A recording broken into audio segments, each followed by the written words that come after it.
pujian kami berkata bahwa kesukaan kami menyenangkan hati-Mu. Tetapi sungguh Tuhan, dari lubuk hati kami terdalam, dari setiap apa tindakan dan perbuatan kami, sungguh menunjukkan kami sungguh mengasihi dan ingin menyenangkan Engkau. Terima kasih Tuhan, saja kami mau mendengarkan kebenaran firman Tuhan. Urapilah setiap hati, pikiran, dan telinga kami Bapa. Bahkan hamba-Mu ini Tuhan, yang tidak cakap, yang tidak fasih lidah Tuhan, pakailah Bapa untuk menyampaikan kebenaran firman Tuhan, supaya tidak ada kesalahan ya Bapa. Terima kasih Bapa, berkata-katalah pada setiap hati umat-Mu, baik kami yang ada di ruangan ini ataupun saudara sahabat kami yang boleh mengikuti online. Terima kasih Bapa, kami serahkan waktu ini di dalam nama Tuhan Yesus Kristus. Kami mengucap syukur dan berdoa. Haleluya, amin. Silakan dulu Bapak Ibu yang kasih Tuhan. Shalom. Shalom. Selamat hari Minggu bagi kita. Selamat datang yang pulang liburan Lebaran. Ya, Bapak Ibu apa kabar hari ini? Dahsyat luar biasa, amin. Ya. Bapak Ibu yang dikasih Tuhan, selama 1 bulan ini kita temanya itu diberi adalah bagaimana kita tulus dalam melayani Tuhan. Jadi kalau bercerita atau berbicara tentang melayani bukan berarti yang harus mimbar ya Bapak Ibu. Tetapi melayani itu lebih daripada praktikal hidup kita sehari-hari. Nah hari ini kita mau belajar dikasih tema rendah hati dan rela melayani. Bapak Ibu, seberapa kita yang rela hati melayani Tuhan? Mari lambaikan tangannya. Haleluya. Nah saudaraku, di sini dikasih judul rendah hati dan rela melayani. Jadi melayani harus berarti dengan kerendahan hati. Bapak Ibu yang dikasih Tuhan, firman Tuhan ini gak hanya berlaku bagi seorang yang namanya penatua ya. Firman Tuhan ini memang lebih dikhususkan dari firman Tuhan ini pencatatan oleh Paulus atau Petrus ataupun di kitab Markus ini berbicara kepada seorang pelayan yang memang dia sebagai, kalau dulu dikatakan penatua ya, gembala. Gembala itu adalah bagian penatua saudaraku. Tetapi kita mari memposisikan diri kita semua sebagai gembala. Amin. Iya, kalau Bapak adalah gembala di rumah tangga, Bapak Ibu yang kasih Tuhan. Ketika seorang guru diletakkan di satu kelas, dia adalah gembala di dalam kelas itu. Ketika kita bertemu dengan komunitas yang mungkin belum sungguh-sungguh kepada Tuhan, mari tempatkan diri kita sebagai gembala atau penatua. Nah, gembala ataupun penatua itu ketika firman Tuhan waktu kalau suka pentabisan gitu ya, itu kan selalu dipesan bahwa seorang gembala atau penatua janganlah engkau seolah-olah memerintah. Artinya saudaraku, ketika kita meletakkan diri kita sebagai seorang gembala atau penatua di dalam komunitas kita, bukan berarti kita suka-suka memerintah, tetapi lebih dari hidup kita ini menunjukkan bahwa kita adalah seorang yang rela melayani. Amin. Melayani Tuhan bukan untuk menyombongkan diri, ini aku, menunjukkan kehebatan kita. Tetapi melayani Tuhan adalah harus dengan kerendahan hati. Nah saudara yang dikasih Tuhan, rendah hati ini pasti memposisikan dirinya bukan untuk dilayani, tapi melayani. Nah hari ini kita melihat seorang figur yaitu Yohanes, saudaraku, Yohanes Pembaptis. Kita akan melihat bacaan firman Tuhan pada kita pada Injil Markus. Mari kita buka kitab kita pada kitab Markus. Markus pasal 1 ayat 1 sampai 8. Sudah ketemu, mari kita bangkit berdiri, kita akan membaca bersama-sama.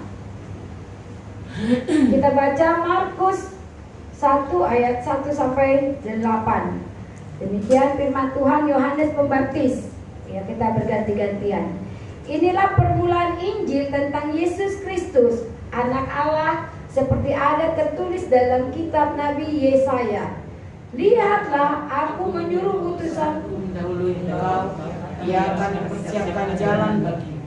Ada suara orang yang berseru-seru di padang gurun, Persiapkanlah jalan untuk Tuhan, luruskanlah jalan baginya. Demikian Yohanes Pembaptis tampil di padang gurun dan menyerukan, bertobatlah dan larilah dirimu baptis, dan Allah akan mengampuni dosamu.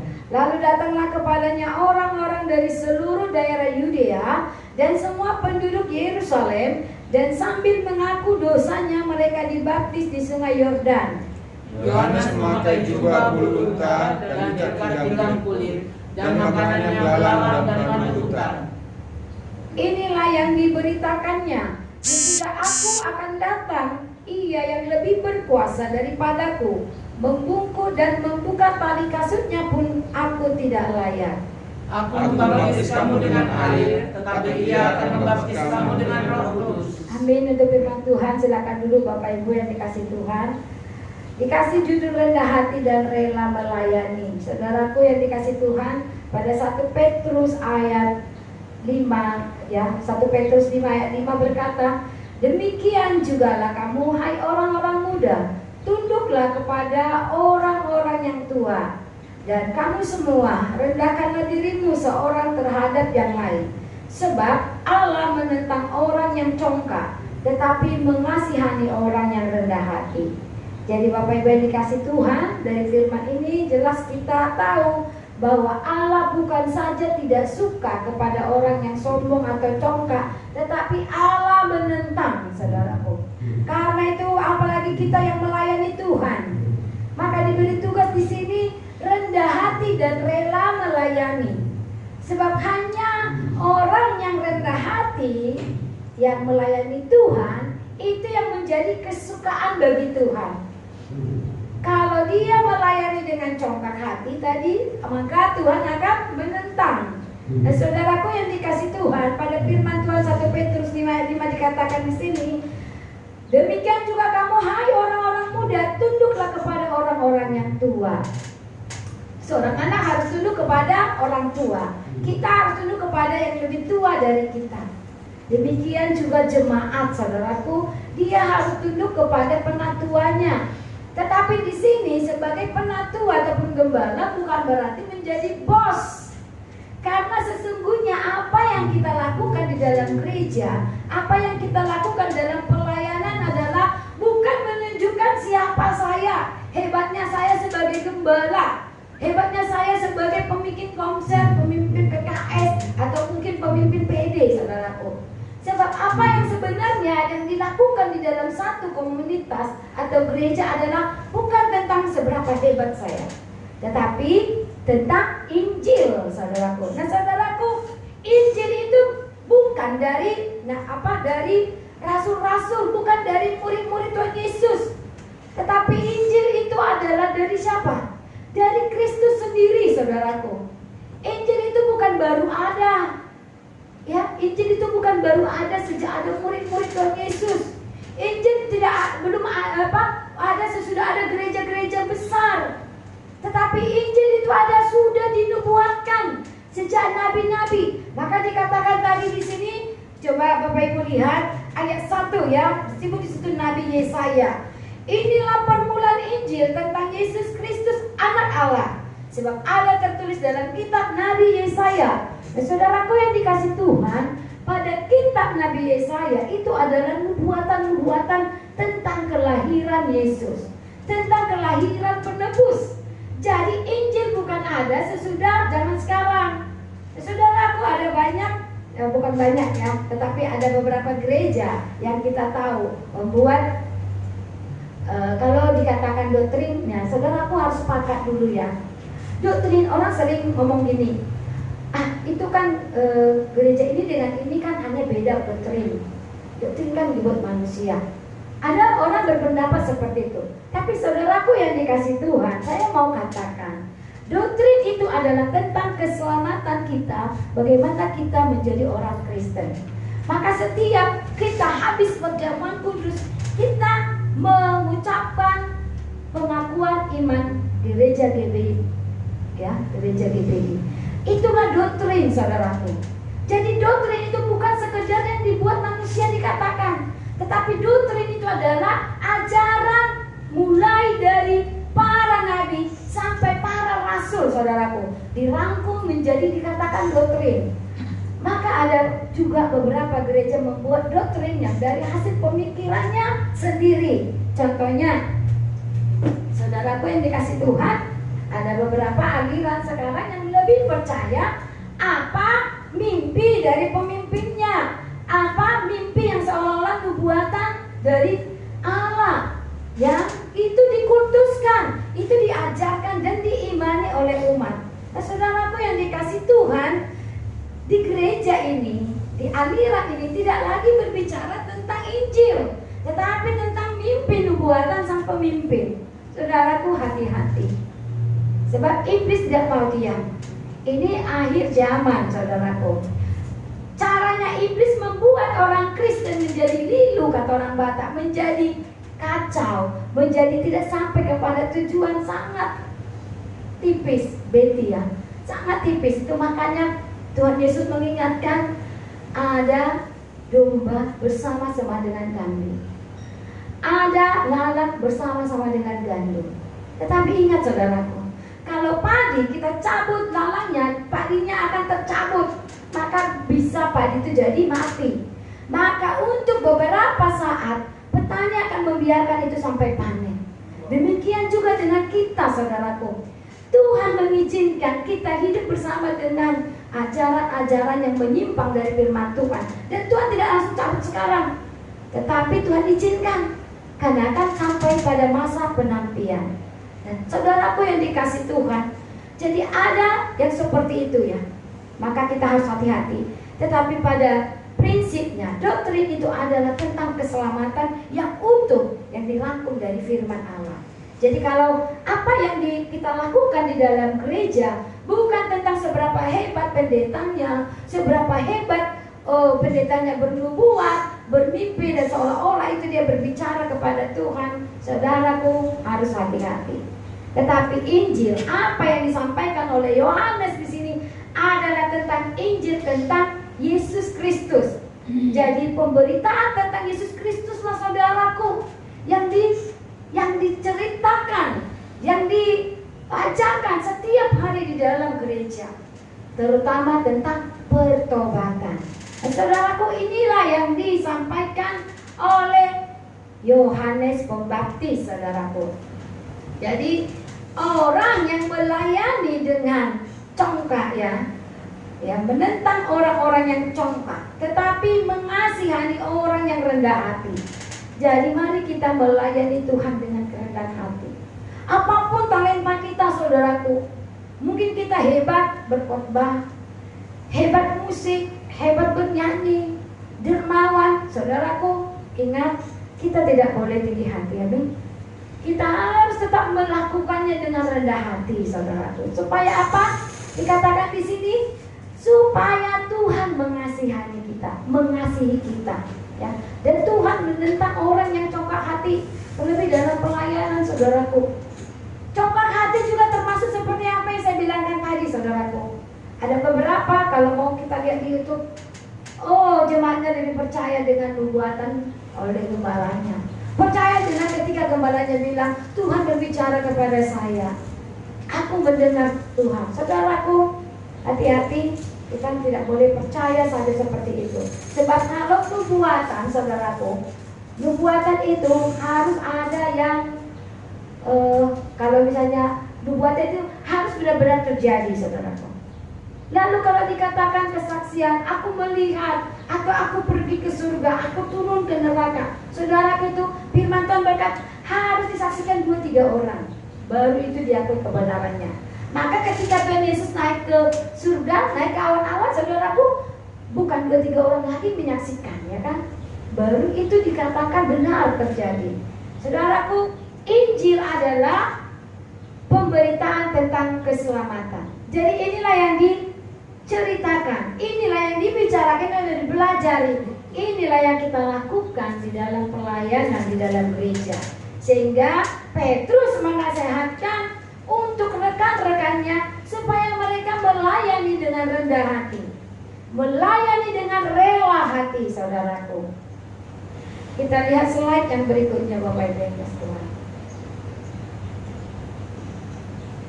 Ya, Yohanes Pembaptis adalah seorang guru yang dikenal oleh banyak orang pada zaman Yesus. Dia seorang guru, saudaraku. Namun ketenarannya ini tidak membuat Yohanes menjadi sombong. Padahal terkenal ya, mungkin ini guru teladan. Ia tetap rendah hati dan ia tetap melayani. Kerendahan hatinya jelas terlihat di ayat ke-7. Kita lihat ayat ke-7.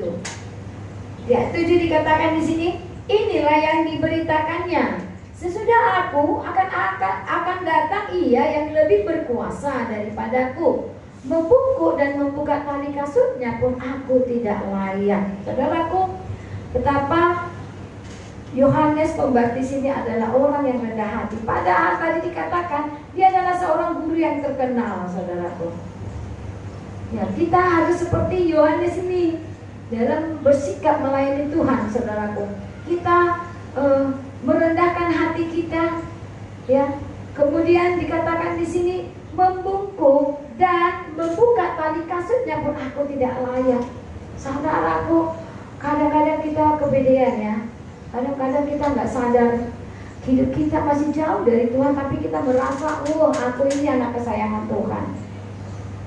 Sehingga banyak orang Kristen rajin ke gereja, saudaraku, tetapi nggak pernah mengalami namanya pertobatan.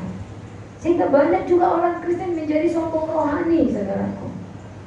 Padahal esensinya seorang pelayan hal seperti Yohanes Pembaptis ini, saudaraku, meskipun dia seorang guru yang terkenal dikatakan, tetapi dia tidak menonjolkan. Saudaraku yang dikasih Tuhan, ketika kita diberikan Tuhan talenta dalam melayani Tuhan, ketika kita mungkin seorang bos di perusahaan, ingat saudaraku, waktu kita melayani Tuhan, kita ini tidak apa-apa nih.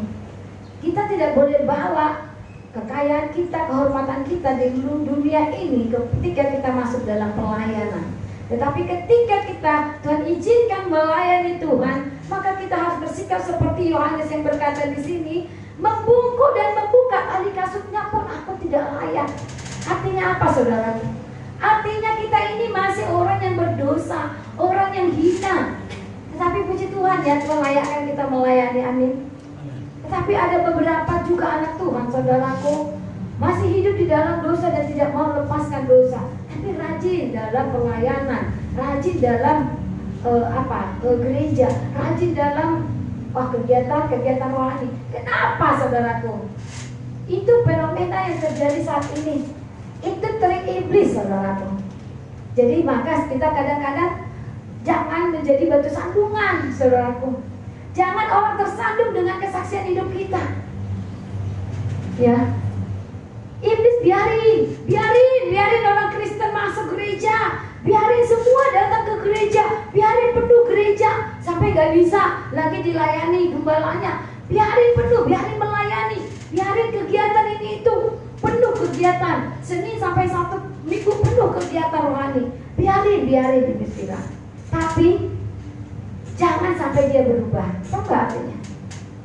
Banyak orang Kristen datang ke gereja, melayani kegiatan itu, tapi hidupnya gak pernah berubah, saudaraku. Sebenarnya dia gak pernah bertobat. Dia tetap membawa dosa, tapi dia tetap melayani. Saudaraku itu yang diingatkan Tuhan bagi kita. Maka kalau kita melayani Tuhan, mungkin ada kesombongan, kita harus lepaskan, saudaraku. Mungkin ada berpikir, wah, gembalaku lebih muda dari aku, atau gembalaku gak pintar, atau gerejaku masih baru, atau macam-macam. Atau di mata kita menilai gembala kita jelek, pembina kita jelek. Saudaraku yang dikasih Tuhan, ingat, kita harus punya sikap hati rendah hati melayani Tuhan. Kalau kita gak melayani gembala kita nih, kita melayani Tuhan, kita memperkatakan Injil, bukan memperkatakan tentang ini aku yang hebat, tidak, saudaraku. Tetapi kita harus memperkatakan tentang anak Allah, Yesus Kristus. Maka ketika kita melakukan pelayanan, punya prinsip bahwa yang kita layani adalah anak Allah, maka kita gak akan lihat itu. Saudaraku, mari kita melayani Tuhan dengan tulus hati dan rela hati. Saudaraku yang dikasih Tuhan, berikut adalah beberapa hal yang bisa kita teladani dari hidup Yohanes Pembaptis. Yang pertama, apa yang dilakukan oleh Yohanes Pembaptis adalah hidupnya fokus pada Kristus. Injil tadi, saudaraku. Jadi pemberitaan di dalam gereja adalah pemberitaan tentang Kristus, keselamatan dan pertobatan. Di dalam gereja tidak berbicara tentang berkat dan kesenangan dunia. Sebab firman Tuhan berkata, kadang-kadang salah dihatikan orang, carilah dahulu kerajaan Allah dan kebenarannya, maka semua akan dilimpahkan kepadamu. Artinya bukan harta yang dilimpahkan kepada orang-orang yang tulus hati dan rela hati melayani Tuhan, tetapi melimpah dalam apa? Engkau bisa mengerti kehendak Tuhan, engkau bisa mengerti apa yang terjadi dalam hidupmu, semuanya dalam perhatiannya Tuhan, saudaraku. Ada orang menerjemahkan seperti itu. Melayani luar biasa supaya bisnisku lancar. Enggak, saudaraku.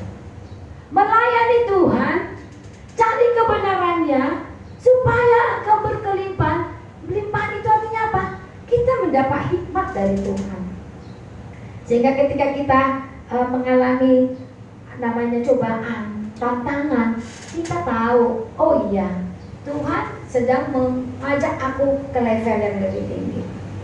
Ya, saudaraku yang dikasih Tuhan, ketika kita mengalami ada hambatan, ada dua versi, saudaraku. Kalau kita menghadapi satu halangan, kesusahan saat ini, antara dua. Yang pertama, Tuhan sedang menguji imanmu, membawa imanmu lebih tinggi. Ya, menguji dan membawa imanmu lebih tinggi. Apakah kita semakin berharap, bergantung kepada Tuhan? Itu cara Tuhan, karena Dia akan menaikkan level iman kita. Yang kedua apa? Karena Tuhan murka, saudaraku. Tuhan bisa murka enggak? Bisa. Bisa, saudaraku.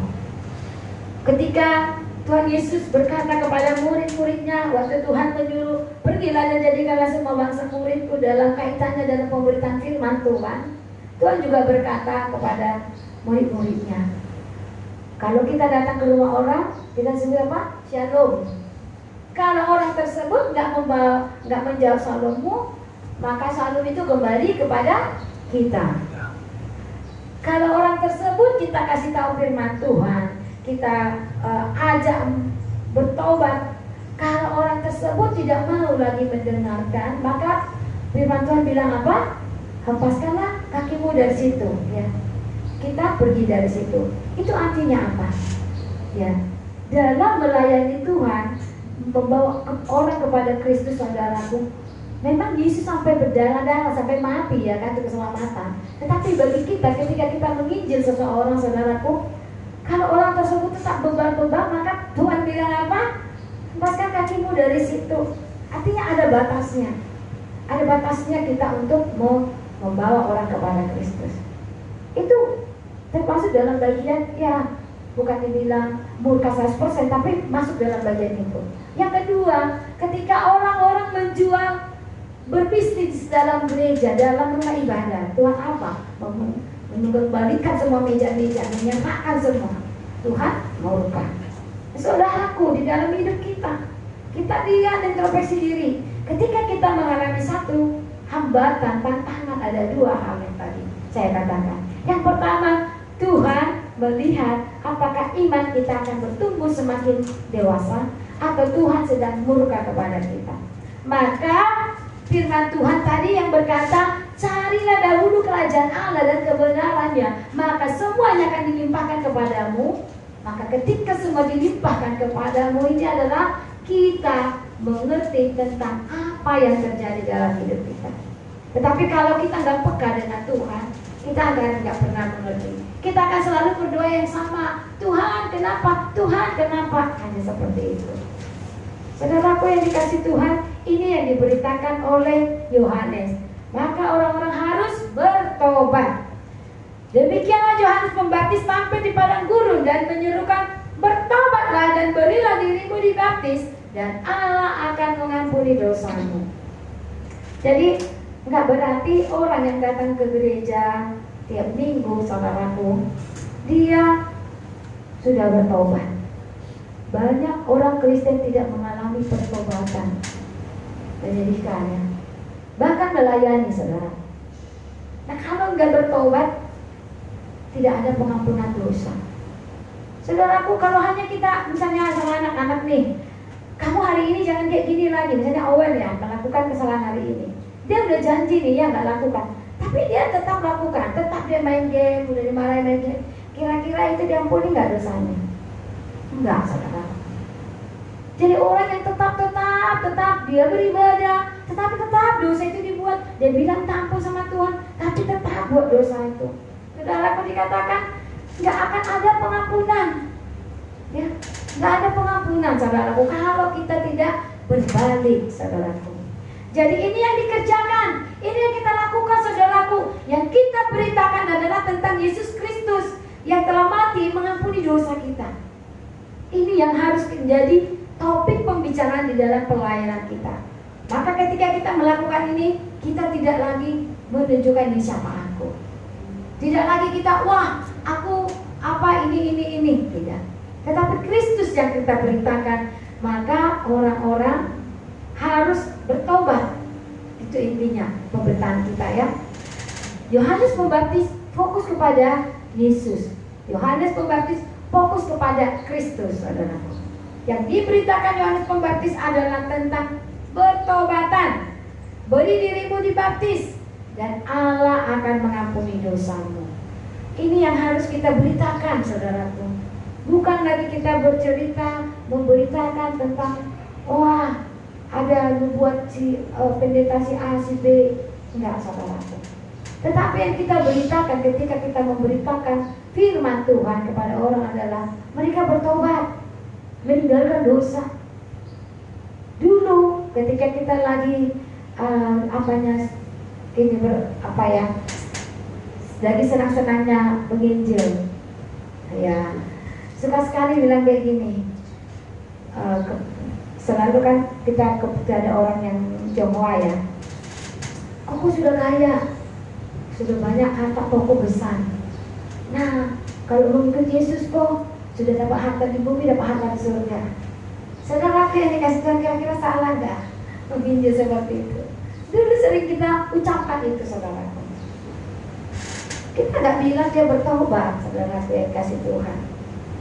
Sehingga ketika mereka sudah menjadi orang Kristen, ada banyak mereka kecewa kepada Tuhan ketika usahanya tidak sesuai dengan ekspektasi dia.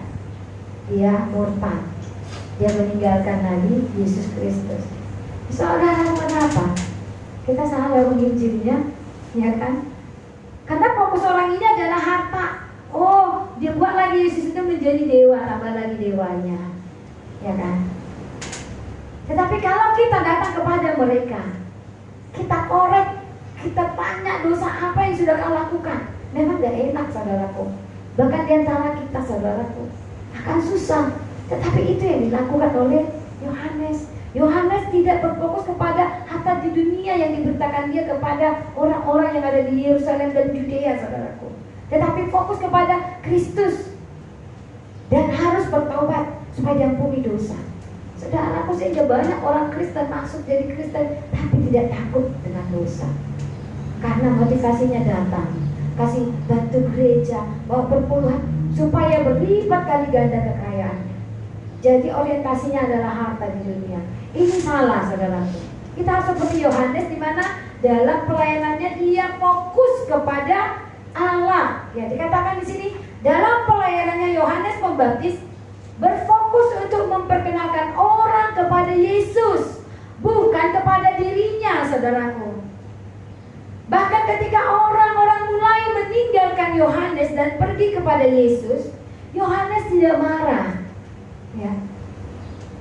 Seberapa orang yang menjadi idolanya adalah gembalanya, pendeta yang besar. Tetapi dia tidak pernah mengidolakan Yesus. Seberapa orang kenal sampai apa, bagaimana pendetanya, anaknya berapa, ini ya semua sampai hal-hal yang pribadi pendetanya tahu. Tetapi tentang Yesus dia tidak tahu, saudaraku. Kenapa? Kadang-kadang itu yang salah ya. Karena tadi mungkin di dalam gereja pemberitaan firman itu kecil, tetapi pemberitaan tentang apa yang dilakukan pendeta gembala ini yang menjadi prioritas. Sehingga sekarang ini ada muncul, saudaraku, Yang tidak menurut saya itu tidak saya cari di Alkitab tidak ada. Tetapi itu yang didoktrin kepada jemaat, saudaraku. Saudaraku yang dikasih Tuhan, itu siapa yang dikultuskan? Mengidolakan gembalanya, bukan mengidolakan Tuhan Yesus. Nah, saudaraku, Yohanes tidak seperti itu. Walaupun pada saat itu belum ada pemberitaan tentang Yesus, ya, belum ada. Saudaraku, masih menceritakan pemberitaan tentang nubuatan nabi-nabi, termasuk nubuatan Nabi Yesaya. Itu yang diberitakan oleh Yohanes Pembaptis, saudaraku. Mari kita fokus memberitakan tentang Yesus kepada orang, saudaraku.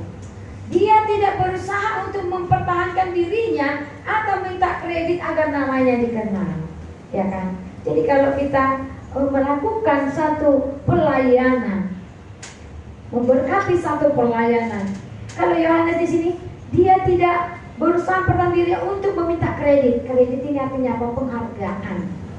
Saudaraku, biarlah kita nggak dihargai, tetapi dihargai oleh Tuhan, ya, amin. Kita tidak perlu penghargaan, pengakuan manusia di dunia, tetapi kita dihargai Tuhan. Maka saudaraku yang dikasih Tuhan, pada tema GBI beberapa tahun yang lalu, melayani Tuhan adalah satu kehormatan bagiku. Saya lupa ayatnya di mana. Saudaraku, melayani Tuhan adalah satu kehormatan bagiku. Itu temanya kira-kira tahun 2012. Sekitar itu, ya. Itu temanya GBI. Saudaraku, melayani itu adalah satu kehormatan, amin. Ya. Jadi tidak ada itu untuk mengkredit kita, saudaraku. Satu kehormatan dari Tuhan. Orang dunia gak bisa memberi kita kehormatan, tetapi Tuhan yang memberi kita kehormatan. Haleluya. Yang kedua, kita lihat apa yang dilakukan oleh Yohanes Pembaptis dalam pelayanan adalah gaya hidupnya sederhana. Saudaraku, Yohanes memakai jubah bulu unta dan ikat pinggang kulit, dan makanannya belalang dan madu hutan. Nah, ciri khas orang Kristen, pelayan Tuhan adalah hidup sederhana, saudaraku. Hidup sederhana, berpakaian sederhana tapi layak, ya kan? Jangan sampai dalam melayani Tuhan kita menjadi beban untuk, oh hari Minggu ini kayaknya minggu kemarin aku udah pakai ini, minggu besok harus ini, sehingga sampai berkredit, saudaraku, ya kan, untuk tampil bagus di depan, menjadi WR atau pengkhotbah atau apa, saudaraku. Akhirnya yang ditonjolkan adalah gaya. Saudaraku, kita harus seperti Yohanes ini, melayani Tuhan dengan dikatakan memakai jubah bulu unta dan ikat pinggang kulit, dan makanannya belalang dan madu hutan. Apa Yohanes gak mampu, saudaraku, berpakaian yang lebih layak dari ini? Saya kira mampu. Tetapi dia tidak melakukan itu. Kenapa, saudaraku? Kalau kita sebagai pelayan Tuhan, kalau terlalu kita gaya, terlalu mewah, maka yang orang miskin di bawah kita akan takut. Yesus berpesan kepada murid-muridnya, kenapa mereka mengumpul persembahan?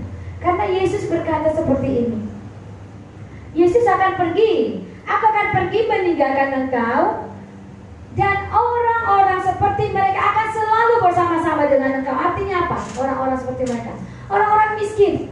Maka saudaraku yang dikasih Tuhan, sebagai pelayan Tuhan, jangan pernah menghilangkan orang miskin dari pelayanan kita, amin. Itu firman Tuhan, saudaraku. Itu perkataan Yesus.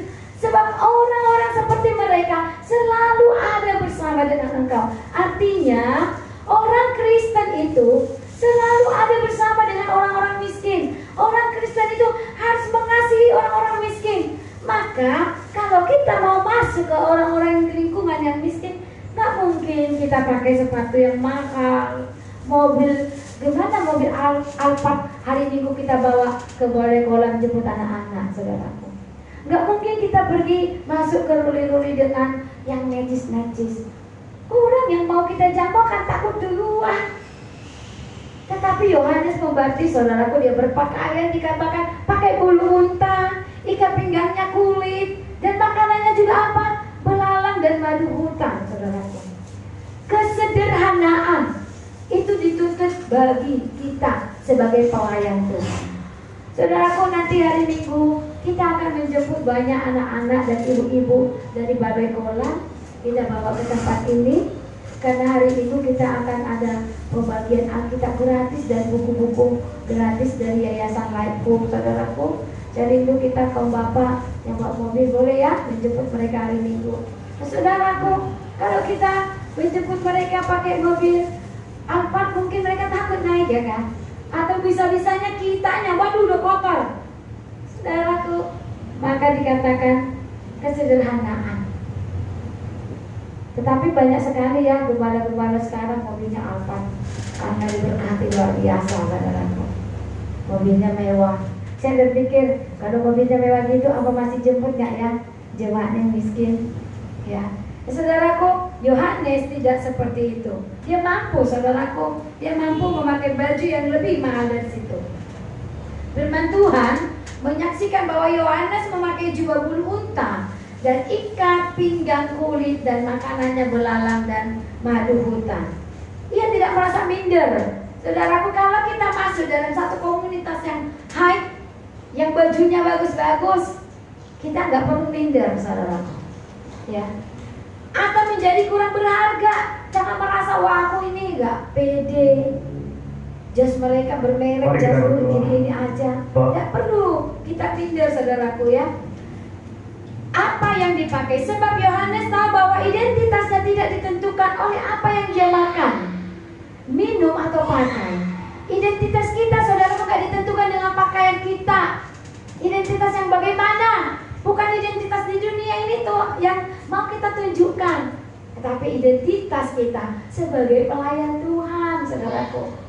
Jadi kalau kita berpakaian yang necis, yang wah, yang mahal, kalau kita tidak punya kerendahan hati, maka identitas kita itu sebagai pelayan Tuhan tanda tanya besar.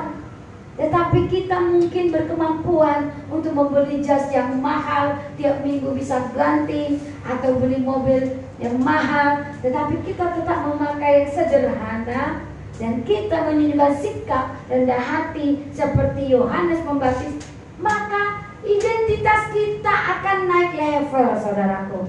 Orang akan berkata, wow, ibu gembala, bapak gembala, jemaatnya di faith itu sebenarnya mereka mampu, tetapi mereka sederhana, mau datang ke sini memberkati, walaupun gerejanya masih kecil, tapi jadi berkat di sini. Saudaraku, naik level. Tapi kalau ketika kita datang, kita rasa melihat orang miskin gimana, lalu kita nanya ke aku, saudaraku, kita tidak pernah naik level. Identitas kita sebagai pelayan Tuhan menjadi tanda tanya besar. Maka kita harus seperti Yohanes Pembaptis, saudaraku, dalam melayani Tuhan harus dalam kesederhanaan. Ya. Tidak diukur dari apa yang kita pakai, saudaraku. Dan dipesankan, jangan kita minder, saudaraku. Jangan kita merasa aku ini gak pantas dalam komunitas ini. Jangan, saudaraku. Kita yang menilai kita sebagai pelayan Tuhan adalah Yesus sendiri, bukan manusia, bukan orang lain, saudaraku. Yang ketiga, apa yang dilakukan Yohanes Pembaptis sehingga dia layak untuk kita tiru? Pelayanannya tanpa gengsi. Nah, saudaraku, lihat ayat 1 dan ayat 7. Inilah yang diberitakannya. Sesudah aku akan datang ia yang lebih berkuasa daripadaku. Membungkuk dan membuka tali kasutnya pun aku tidak layak. Saudaraku, dikatakan pelayanannya tanpa gengsi. Bayangin, untuk membuka tali kasutnya Tuhan Yesus pun dikatakan dia tidak layak. Artinya apa? Benar-benar dia adalah orang yang rendah hati dalam melayani. Maka saudaraku, sangat sedih kalau seorang pelayan, saya katakanlah biasanya, ya makanya orang jelekin GBI ya. Pelayan musik masih baru bisa sedikit, siapa ada sombong, sudah cerita PK. Orang-orang gereja lain menjelekkan GBI, saudaraku, terutama GBI. Kenapa? Karena pemain musik seperti bajing loncat. Di mana PK-nya tinggi dia pergi, tapi tidak semua ya, tapi banyak, saudaraku. Padahal esensinya melayani itu, main musik di sini, saudaraku. Kita terima upah dari gereja atau dari Tuhan sih yang melayani? Belum, tentu dari Tuhan. Kalau kita udah terima upah dari dunia ini, kita nggak terima upah lagi dari Tuhan. Itu hukumnya, saudaraku. Itu artinya dia hamba Tuhan, upahan. Ya, pekerja Tuhan, upahan. Maka saudaraku, kalau gereja kecil tidak dibayar, dia gengsi, ya kan? Kalau di gereja itu gak ada nubuatan, gak ada mujizat, wah gengsi, pergi gereja yang besar. Kalau di gereja itu gak ada kegiatan A, B, C, D seperti gereja-gereja yang lain, maka dia akan pergi. Saudaraku, itu yang terjadi. Tahu gak? Itu siapa yang buat? Iblis. Supaya orang Kristen yang melayani Tuhan ada roh kesombongan. Wah, musiknya gak keren. Wah, ini seperti itu kan. Saudaraku, hati-hati. Kadang-kadang kita mendengar seperti itu miris ya. Padahal kita ini, saudaraku, melayani Tuhan, harus kita terima upah dari Tuhan. Jangan dari gereja, jangan dari gembala. Saudaraku, kalau kita sudah terima upah di dunia, kita nggak terima lagi upah di surga. Maka doanya omong kosong, melayani Tuhan ini sungguh, tapi lihat PK-nya yang besar di mana. Saudaraku, melayani Tuhan jangan gengsi, ya tanpa gengsi di sini ya. Membuka tali kasutnya pun aku nggak layak. Artinya apa? Pelayanan sekecil apapun kita dikasih harus dilakukan dengan rendah hati dan tulus hati, saudaraku. Saudaraku yang dikasih Tuhan, kalau kita diberi pelayanan penjangkauan anak saat ini sama Tuhan, kita jangan kecil hati, saudaraku. Karena anak kecil pun berharga di hadapan Tuhan. Bagaimana Tuhan marah kepada murid-muridnya waktu murid-muridnya menghalangi anak-anak datang kepada Tuhan. Yesus bilang apa? Biarkan anak-anak itu datang kepadaku, jangan menghalang-halangi mereka. Sebab orang seperti itulah yang memiliki kerajaan surga. Saudaraku, bukan orang yang besar, bukan orang yang kaya, tetapi anak kecil yang datang dengan tulus. Maka saudaraku, ke depannya tahun ini kita udah mulai pelayanan kita. Tuhan sudah percayakan kepada kita pelayanan di Balai Kolak. Mari saudaraku, saya himbau, saya minta kita jemaat Tuhan melihat pelayanan ini tanpa gengsi. Amin. Melayani mulai dari anak-anak. Firman Tuhan bilang, apa? Setiap dalam perkara kecil, maka akan diberikan perkara besar.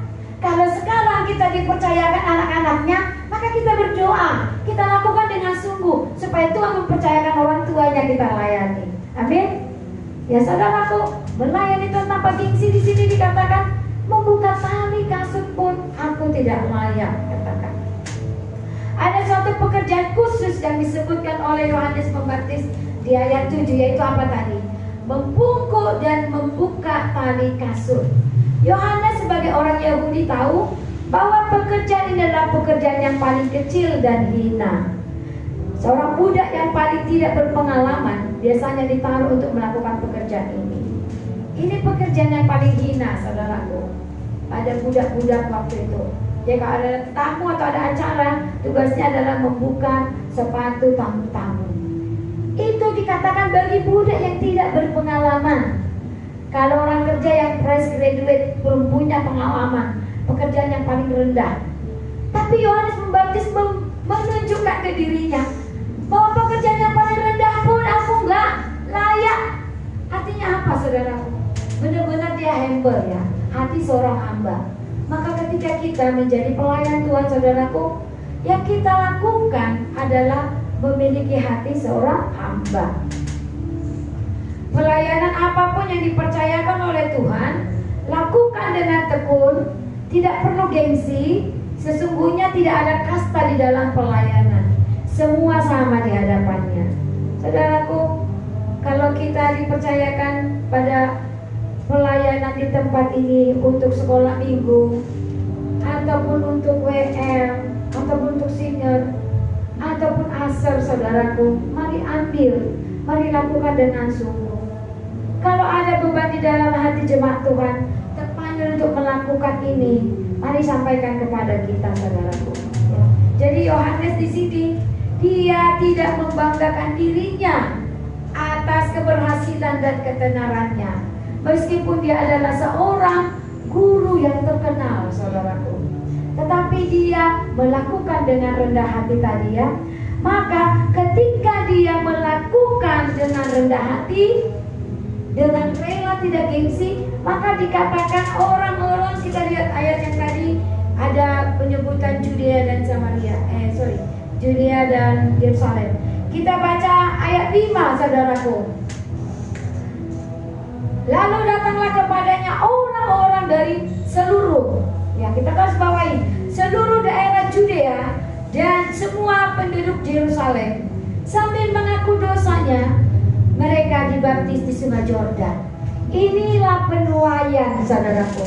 Jadi kalau kita melakukan pelayanan seperti 3 poin, yaitu fokus pada Kristus tadi, kemudian poin yang kedua apa? Kita lihat tadi.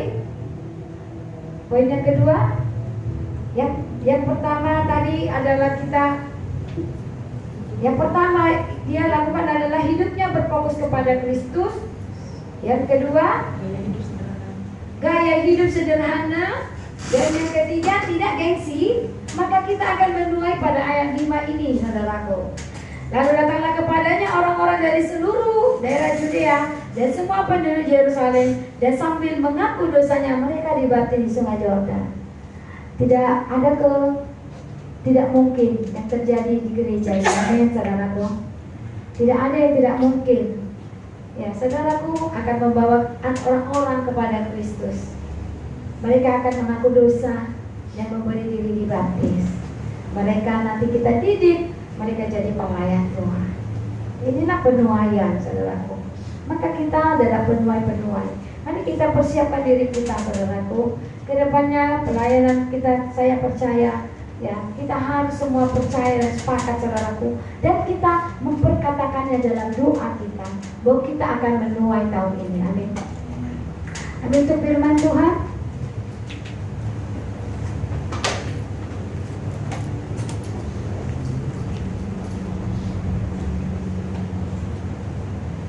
Haleluya. Melayani.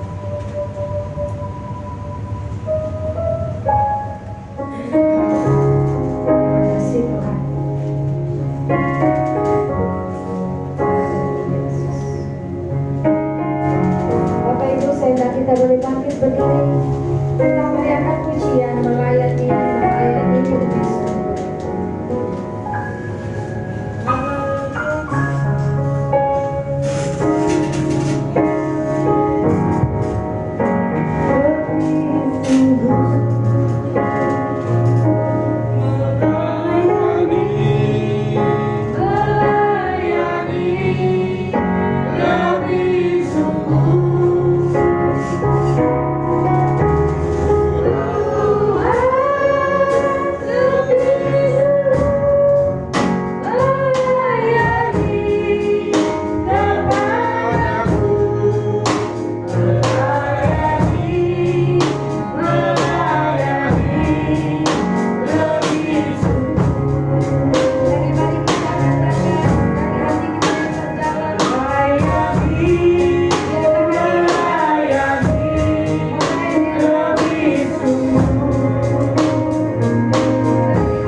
yang boleh mendengarkan hari ini Tuhan, boleh memiliki kerendahan hati dan rela hati dalam melayani Engkau Bapa.